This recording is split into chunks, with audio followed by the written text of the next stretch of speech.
Hello and warm welcome to join us for this edition of 8 in English News, and I'm Abdul Ahad Mohammadi. National Directorate of Security said on Sunday it has arrested at least 10 subversives, with 3 of them planning to carry out an attack on convoy of Nangarhar Border Guard Police Unit. It says 2 of those terrorists are Pakistani nationals, and the rest had been encouraged there to carry out subversive activities in Afghanistan. Lutfullah Mashal, the Directorate spokesman, also said in a press conference that hundreds of militants across the nation have been joined the peace process in the country. Political experts believe that unless Pakistan stops helping the militants, war will continue in Afghanistan.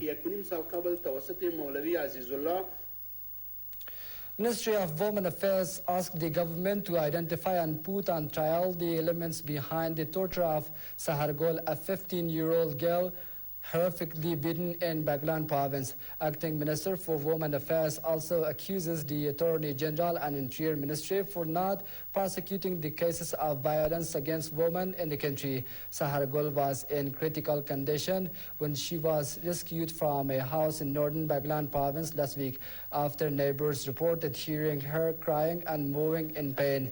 She told police she had been punished for refusing to become a prostitute.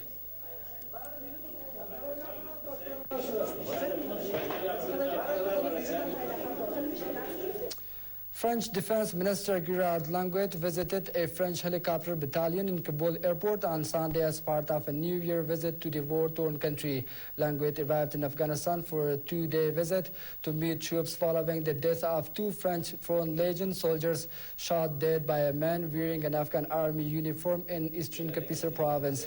The shooting was the latest in a string of attacks by Dogal soldiers and police or by insurgents who had infiltrated security forces that have killed dozens of foreign soldiers.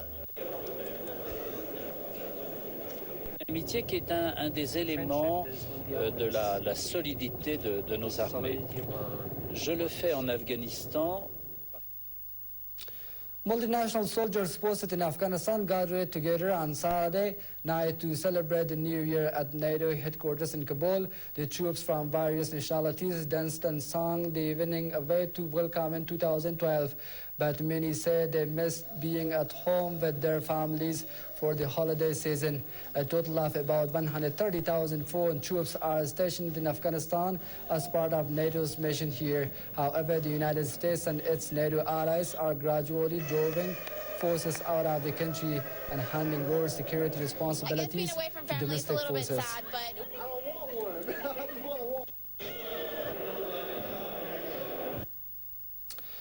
The United States has created a new unit in Pakistan helping local moderate clerics to counter violent extremism, the first of its kind set up by an American embassy anywhere in the world, U.S. officials said.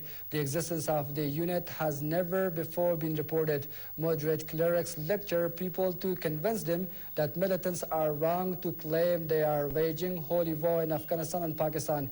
According to reports, the U.S. chose Pakistan as the site for its new venture because it is home to a vast network of Islamic militants waging war in Afghanistan.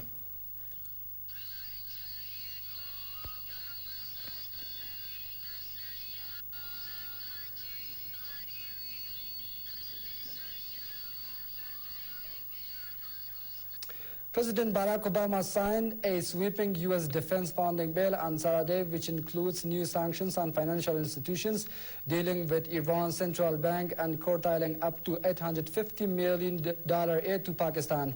The bill was signed despite concerns about sanctions that expand the U.S. military's authority over terrorism suspects and limit his powers in foreign affairs. The massive defense bill Congress passed on earlier in December freezes 60% of the $850 million aid into Pakistan until the U.S. Defense Secretary provides lawmakers with assurances that Pakistan is working to counter improvised explosive devices.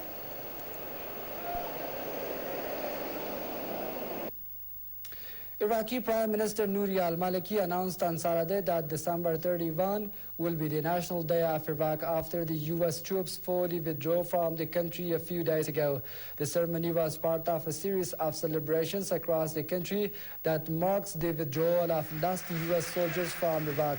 According to the status of force agreement, a security pact signed in 2008 between the United States and Iraq, all American troops were scheduled to leave Iraq by the end of 2011. أعلن هذا اليوم 31 من شهر كانون الأول. At least 50 people have been killed in eastern Nigeria in clashes between rival ethnic groups, officials said.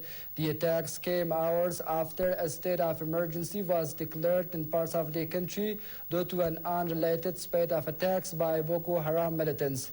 Dozens of riot policemen have been deployed to the area, officials said. President Goodluck Jonathan vowed to crush Boko Haram just days after the group carried out a deadly bombing on a church on Christmas Day.